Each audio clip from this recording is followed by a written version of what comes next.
નમસ્કાર વિદ્યાર્થી મિત્રો, વેવ મિકેનિક્સના પ્રકરણમાં આજે આપણે આગળ વધીએ તો પરીક્ષાની અંદર તમને એક તરંગ વિધેય આપેલો હોય અને તે પૂછવામાં આવે કે આપેલા તરંગ વિધેય માટે સાધારણીકૃત અચળાંકની કિંમત શોધો. તો સાધારણીકૃત વિધેય એટલે એવું વિધેય કે જે વિધેય સાય આપેલું હોય અને એનું ચોક્કસ કદની અંદર સંકલન કરીએ અને સંકલન કરતો સંકલનની કિંમત 1 મળતી હોય તો તે વિધેય સાધારણીકૃત તરંગ વિધેય છે તેમ કહી શકાય. હવે sin² dx બરાબર 1 મળતું હોય એટલે કે કણ હોવાની સંભાવના 100% છે તેમ કહી શકાય. મિત્રો, સાધારણીકૃત અચળાંકની કિંમત શોધવા માટે જે તરંગ વિધેય આપેલું હોય એ તરંગ વિધેય જો ત્રિકોણમિતીય હોય એટલે કે એની અંદર સાઇન, કોસ વગેરે પદો આવેલા હોય તો ત્યારે sin² dx બરાબર 1 સૂત્રનો ઉપયોગ કરી અને તમારે સાધારણીકૃત અચળાંકની કિંમત શોધવાની. જો વિધેયની અંદર કોઈ સંકર રાશિ i બરાબર √-1 આપેલ હોય તો તેવા વિધેય માટે sin² dx બરાબર 1 ની જગ્યાએ sin dx બરાબર 1 સૂત્રની મદદથી સાધારણીકૃત અચળાંકની કિંમત શોધવી.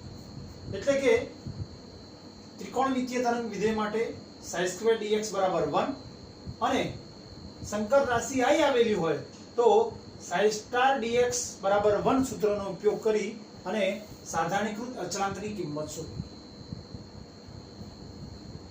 મૂળ વિધેય સાય એમાં સંકર રાશિ i જે આપેલી હોય તો i ની જગ્યાએ -i મૂકી દઈએ ત્યારે વિધેયનો કોમ્પ્લેક્સ કોન્જ્યુગેટ ψ મળે છે અને આ સાય અને ψ ને આધારે આપણે સૂત્રમાં કિંમતો મૂકી અને અચળાંકની કિંમત શોધીશું. જો આપેલા વિધેયમાં અચળાંક ના આપેલો હોય તો એ અચળાંક આપણે ધારી દઈશું અને ત્યારબાદ આ બંનેમાંથી ગમે તે એક સૂત્રનો ઉપયોગ કરી અને આપણે સાધારણીકૃત અચળાંકની કિંમત શોધી શકીએ. દાખલા તરીકે પહેલું એક ઉદાહરણ આપણે લઈએ કે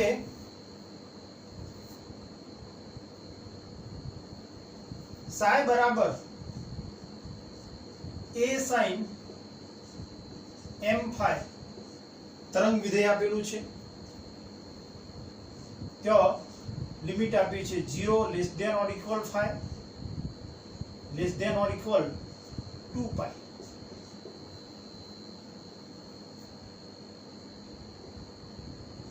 n ની કિંમત શોધો.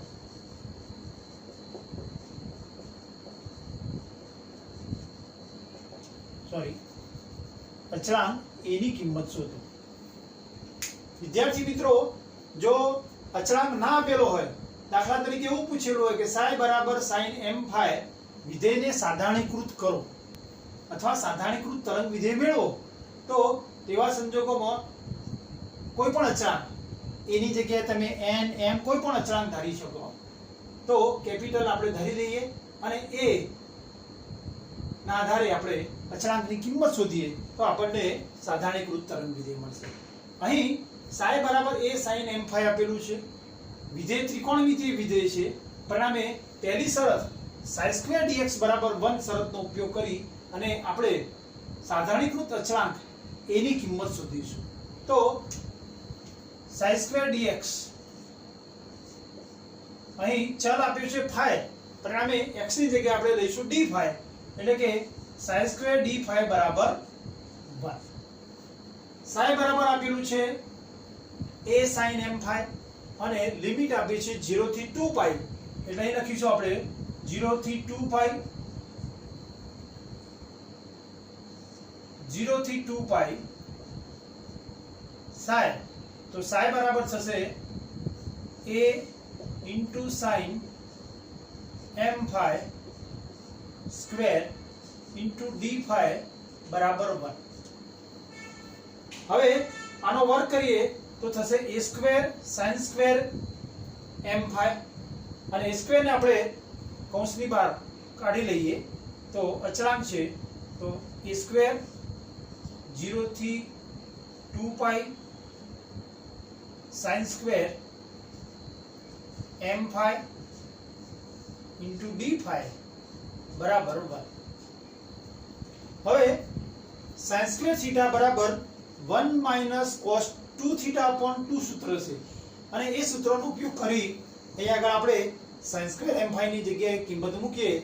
આવું સૂત્ર છે કે sin સ્ક્વેર થીટા બરાબર 1 માઇનસ cos 2 થીટા upon 2 એટલે કે અહીંયા જે ખૂણો આપેલો હોય એનાથી ડબલ અહીંયા આગળ મૂકીશું તો sin સ્ક્વેર m phi તો અહીં થીટાની જગ્યાએ શું આપેલું છે m phi એટલે થશે 1 minus cos 2 m phi upon 2 તો sin સ્ક્વેર m phi ની જગ્યાએ આપણે મૂકી દઈએ 0 થી 2 પાઈ લિમિટ કૌંસમાં 1 માઇનસ cos 2m phi નીચે છેદમાં 2 કૌંસ પૂરો d phi બરાબર 1. હવે કૌંસ છોડી દઈએ તો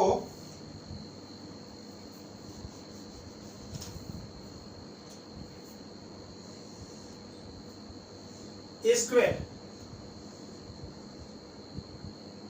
ચોરસ કૌંસ અને કૌંસમાં આપણે લઈએ અથવા 2 ને પણ આપણે બહાર કાઢી દઈએ તો a સ્ક્વેર upon 2 થઈ જશે. તો a સ્ક્વેર upon 2 સંકલનમાં લિમિટ 0 થી 2 પાઈ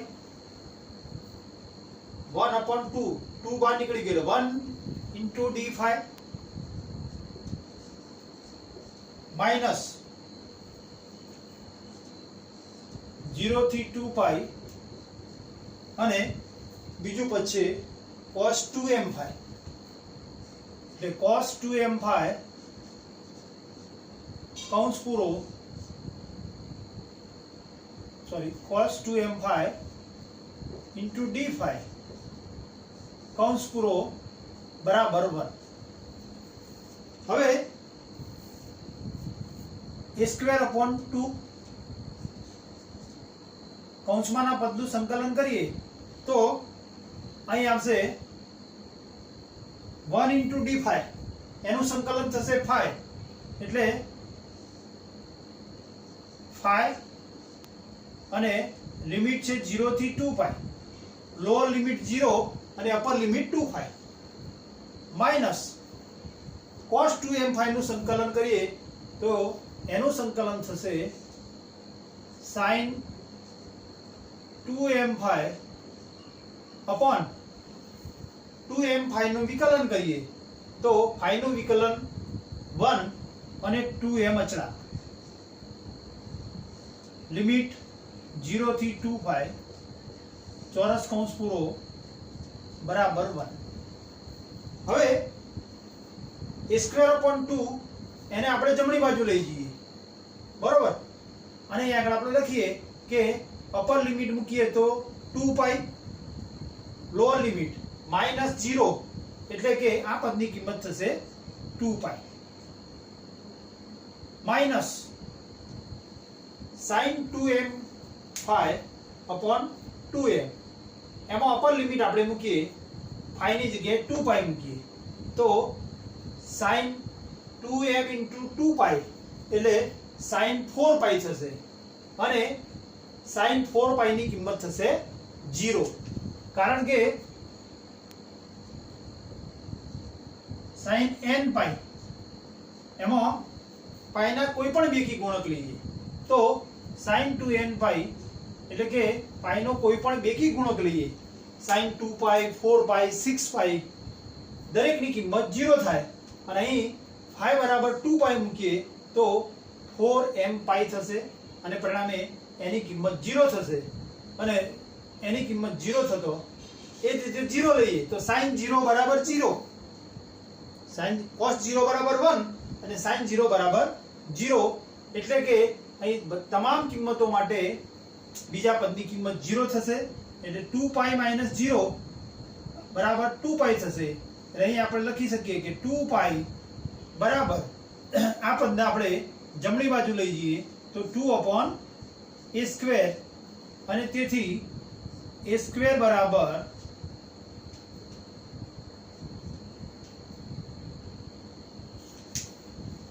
સોરી આ બાજુ રાખીએ તો પણ ચાલશે a²/2 અને આ કિંમત હતી 2π બરાબર 1 2 ઉડી જશે a² પાઈ ને જમણી બાજુ લઈ દઈએ તો 1/π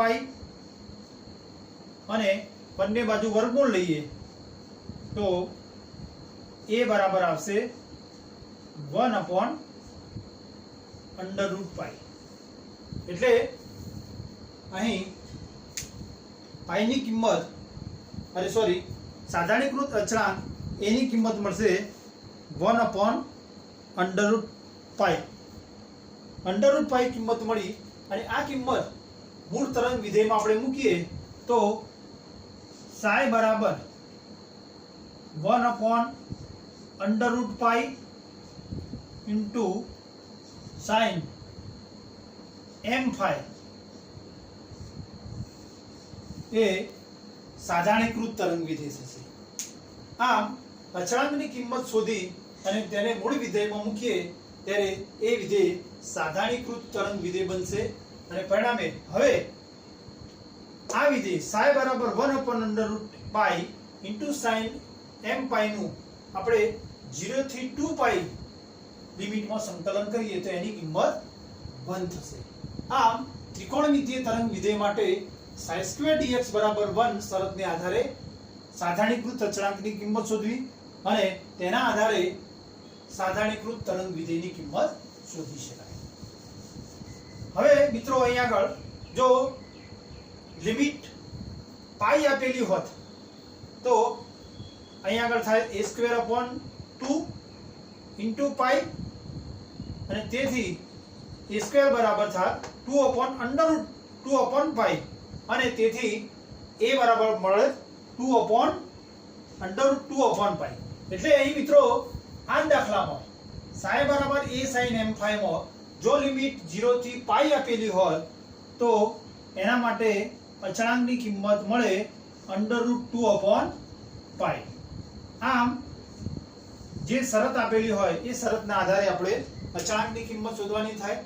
એટલે 0 થી π આપેલી હોય તો a બરાબર √2/π મળે અને એના માટે સાધારણીકૃત વિધેય થાય a બરાબર √2/π into sin m phi. એ જ રીતે a sin 2m phi આપેલો હોય તો એ પ્રમાણે ગણતરી કરવી. પરંતુ જો વિધેય ત્રિકોણમિતીય હોય ટૂંકમાં તો પહેલી શરતને આધારે ગણતરી કરવી. હવે બીજો ઉદાહરણ આપણે લઈએ.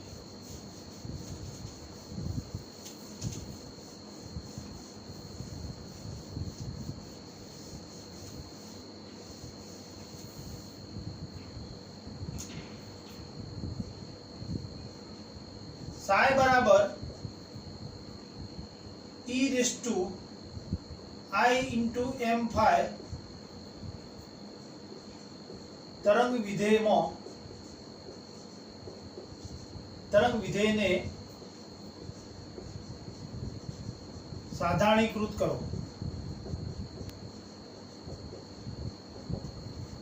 લિમિટ આપેલી છે 0 થી less than or equal 5 less than or equal 2π. હવે વિધેય છે ત્રિકોણમિતીય વિધેય નથી, ઘાતાંકીય વિધેય છે અને તેમાં સંકર રાશિ i આપેલી છે. સંકર રાશિ i આપેલી છે પરિણામે તેઓ આપણે psi dx બરાબર 1 સૂત્રનો ઉપયોગ કરીશું અને psi dx બરાબર 1 સૂત્રમાં તેઓ આપણે અચળાંક આપેલો નથી મિત્રો, વિધેયને સાધારણીકૃત કરવાનું પૂછેલું છે. તો સૌપ્રથમ અચળાંક ધારી લઈએ આપણે. ધારો કે n અચળાંક છે તો psi બરાબર n into e raise to i into M phi થશે, જો n બરાબર સાધારણીકૃત અચળાંક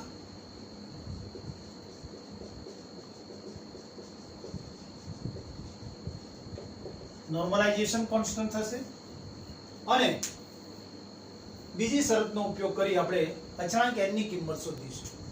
તો psi બરાબર n into e raise to i into M phi, તો તેનો કોમ્પ્લેક્સ કોન્જ્યુગેટ psi સ્ટાર બરાબર થશે, કોમ્પ્લેક્સ કોન્જ્યુગેટ મૂકતી વખતે i ની જગ્યાએ માઈનસ i મૂકવું, તો psi સ્ટાર બરાબર થશે n into e raise to minus i into M phi. હવે મૂળ તરંગ વિધેય અને તેના સંકીર્ણ અનુબદ્ધ કોમ્પ્લેક્સ કોન્જ્યુગેટને આધારે બીજી શરતનો ઉપયોગ કરી અને અચળાંક n ની કિંમત શોધીશું. તો psi સ્ટાર ચલ આપ્યું છે ફાઈ, d ફાઈ બરાબર 1, લિમિટ 0 થી 2 પાઈ, 0 થી 2 પાઈ લિમિટ. psi, તો psi બરાબર છે n into e raise to i into M phi, તો n into e raise to i into M phi psi star, તો psi સ્ટાર બરાબર છે n into e raise to minus i into M phi કૌંસ પૂરો d phi બરાબર 1. હવે બંનેનો ગુણાકાર કરીએ તો n ઇન્ટુ n સ્ક્વેર, તો કૌંસની બહાર લખીશું n સ્ક્વેર 0 થી 2 પાઈ. હવે e raise to i into M phi into e raise to minus i into M phi d phi બરાબર 1. હવે કૌંસમાંના પદોમાં આધાર સમાન છે, તો આધાર સમાન હોય ત્યારે ઘાતાંકનો સરવાળો થાય અને તેથી n સ્ક્વેર સંકલનમાં લિમિટ 0 થી 2 પાઈ અને e raise to i into M phi સરવાળો કરીએ તો e raise to i m phi minus i m phi into d phi બરાબર 1. હવે i m phi minus i into M phi 0 થઈ જશે, એટલે e રેસ ટુ 0 અને કોઈ પણ સંખ્યાની 0 ઘાત એટલે 1 થાય, એટલે e રેસ ટુ 0 બરાબર 1 થશે અને તેથી n સ્ક્વેર સંકલનમાં 0 થી 2 પાઈ 1 ઇન્ટુ d ફાઈ બરાબર 1. 1 ઇન્ટુ d ફાઈ નું આપણે સંકલન કરીએ તો n square 1 into d phi નું સંકલન 5 અને લિમિટ થશે 0 થી 2 પાઈ બરાબર 1. હવે લિમિટ મૂકી દઈએ તો અપર લિમિટ 5 એટલે 2 પાઈ, તો 2 પાઈ માઈનસ 0 એટલે 2 પાઈ અને તેથી થશે n સ્ક્વેર ઇન્ટુ 2 પાઈ બરાબર 1 અને તેથી 2 પાઈ ને જમણી બાજુ લઈ લઈએ તો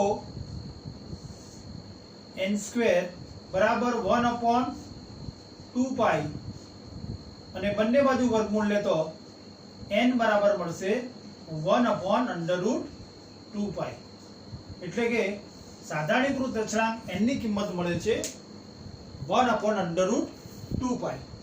સાધારણીકૃત અચળાંક ની કિંમત મૂળ વિધેયમાં મૂકીએ તો psi બરાબર 1 upon under root 2 pi into e raise to i into M phi એ સાધારણીકૃત તરંગ વિધેય થશે. આમ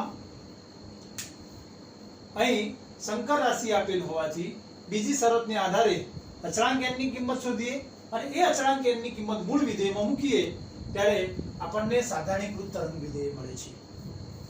આ જ રીતે મિત્રો કોઈ પણ વિધેય આપેલું હોય તો ત્રિકોણમિતીય છે કે ઘાતાંકીય વિધેય સંકર રાશિ અહીં આવેલી છે તેના આધારે આપણે ત્યાં પહેલી અને બીજીમાંથી કઈ શરતનો ઉપયોગ કરવો તે નક્કી કરી અને અચળાંકની કિંમત શોધીશું અને અચળાંકની કિંમત શોધ્યા બાદ એને મૂળ વિધેયમાં મૂકીએ ત્યારે આપણને સાધારણીકૃત તરંગ વિધેય મળે છે.